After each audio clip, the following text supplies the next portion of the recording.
Tanda orang yang sholatnya benar. Gampang ditandai orang sholatnya benar dan tidak. Kalau orang sholatnya benar, maka tidak akan berbuat keji, dan sulit, atau terlindungi dari perbuatan mungkar. Lah kalau sholatnya tidak benar, sholat itu akan diangkat ke langit dan ditolak, maka akan dilemparkan kembali pada orang yang sholat itu seumpama kain rombeng. Sholat di sini benar itu bukan melulu cuma takbir sampai salam, tapi sholat benar itu menghayati apa yang dibaca, diresapi, dipahami, jadi merasuk ke dalam hati. Kalau seseorang itu tahu Allah, tahu segala gerak-geriknya, apa dia berani bohong? Jika seseorang dikintil polisi di belakangnya, apa dia akan mencuri motor? Nah, kalau sudah paham, Allah itu melihatnya dalam segala geraknya, maka apa yang dibaca dalam sholat itu, kan tak mungkin membuat seseorang membicarakan tetangganya, tidak akan menghujat, tidak akan mungkin iri dengan keberhasilan orang lain, tidak akan merasa sombong, tidak akan tinggi hati, karena ajaran sholat dari takbiratul ihram itu adalah ajaran cara bagaimana seharusnya manusia hidup sehari-hari, sikapnya harus bagaimana, baru Allahu Akbar aja, sudah kelihatan, Akbar itu pakaiannya Allah, maka tidak boleh kita rebut. Dalam suatu hadis, Nabi menyontohkan sholat itu umpama orang mandi, maka gampangnya gini, orang yang mandi, kalau mandinya benar, sesuai syarat rukunnya mandi, niat dan peralatannya dipakai, maka pasti orang itu akan mandi, dan keluar dari kamar mandi malah bersih dan wangi. Apa syaratnya mandi? Kamar mandi, air bersih, sabun, sikat gigi, odol, gosokan, handuk, rukunnya, buka baju, guyur badan, sikatan, sabunan, guyur lagi, digosok, guyur lalu pakai handuk, simpelkan. Tapi kalau dibalik, buka baju, handukan, guyuran semua ditaruh di depan, lalu sabunan, dan keluar kamar mandi. Nah, ndak bersihkan, sabunnya masih nempel di mana-mana. Gitu juga sholat harus runtut, ndak ada yang tertinggal. Untuk sesuatu yang sunnah, memang tidak harus dibaca, atau dilakukan, untuk menjadikan sahnya, asal yang wajib, harus dijalankan, tapi juga harus tahu, mana yang wajib dan mana yang sunnah. Kebanyakan orang kan sholatnya karena ikut-ikutan, malah sama sekali ndak dipelajari dengan cara yang benar. Harusnya kian hari tambah, tiap hari mandi 5 kali, harusnya seseorang makin kinclong, kalau cowok ya makin ganteng, kalau cewek ya makin cuantik. Tapi ada orang sudah puluhan tahun sholat, malah tiap hari 5 waktu, ikut jamaah di masjid, tapi ndak nambah kinclong perbuatannya. Nah, itulah kesalahan diri. Kenapa ndak dari dulu, belajar sholat yang benar, belajar sholat ndak seperti merobohkan pisang aja, tapi benar-benar sholat, raga dan hati. Sholat itu berat, karena menyatukan pikiran, raga, dan hati, lisan mengucap yang kita baca, pikiran mengangankan maknanya, hati menyocokkan dengan tingkah kita tiap hari. Contoh Maliki Yaumidin, rajanya hari kiamat, nah raja, kita akui aja. Sehari ini, merasakah kita jadi raja? Definisinya raja itu apa? Raja itu yang harus diturut, yang harus dicukupi segala mau, berkuasa, memerintah, setak berdayanya kita. Sehari ini kita merintahkah kepada orang lain? Kita merasa lebih berkuasakah? Kita merasa harus dipenuhi maksud kita? Setidaknya dalam angan-angan, adakah terlintas? Semua manusia itu sama, sekalipun presiden, maka tangannya 2, mulut 1, pokoknya indera semua sama. Nah, kalau kepentingan kita, kenapa tak kita kerjakan sendiri? Karena ada keinginan jadi raja dalam diri, mungkin sekarang kita bisa jadi raja, tapi nanti kita akan disuruh jadi raja di akhirat, mampukah? Dibikinin sambal istri kurang pedas, marah, disetrikakan istri kurang licin, marah, di jalan macet, nyumpah-nyumpah, ndak ada sinyal, ngamuk-ngamuk, dan lain sebagainya. Nah, bukankah ada sifat raja dalam diri kita? Sifat pengen segalanya terpenuhi. Jadilah muslim, pasrah dan tawakal, mencari dan memberdiakan keamanan, aman bagi diri, juga orang yang di lingkungan kita merasa aman bila ada di samping kita.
Ruqyah, pembersihan badan, kenapa harus dibersihkan? Karena analoginya badan kita seperti rumah, kalau misalkan seminggu aja tidak disapu, dibersihkan atau dipel-akan, banyak debu kotoran apalagi kalau pintu jendelanya terbuka. Bisa saja ayam, kambing atau binatang lainnya masuk dan buang kotoran lama, kelamaan akan banyak menumpuk dan mengering. Kalau sudah kering akan sulit dibersihkannya, gak cukup disapu dan dipel tapi harus dikerik pakai pisau atau alat lainnya. Begitu juga badan kita tak lepas dari kotoran debu. Sampah energi negatif. An-nadhafatu minal iman, kebersihan sebagian dari iman. Kenapa kok tidak minal Islam? Karena iman itu tidak terlihat. Iman itu di dalamnya hakikat, yang dimaksudkan ruhani kita. Kalau minal Islam berarti kebersihan secara syariat, yang terlihat, lahiriahnya. Selalu melakukan ruqyah diri termasuk menjalankan an-nadhafatu minal iman, selalu membersihkan ruhani kita dengan cara ruqyah agar hati kita bersih, tenang, tidak ada rasa was-was, tidak ada keraguan, agar iman kita atau keyakinan kita lebih kuat dan lebih taat kepada Allah SWT. An-nadhafatu minal iman, kebersihan itu sebagian dari iman. Maknanya luas, iman itu perkara batiniyah karena gak kelihatan, Islam itu perkara zahiriyah karena bisa dilihat.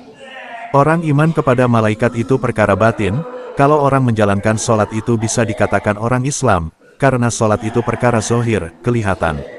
Membersihkan yang zohir itu juga utama, seperti membersihkan diri dengan mandi, membersihkan pakaian, tempat tinggal atau yang lainnya.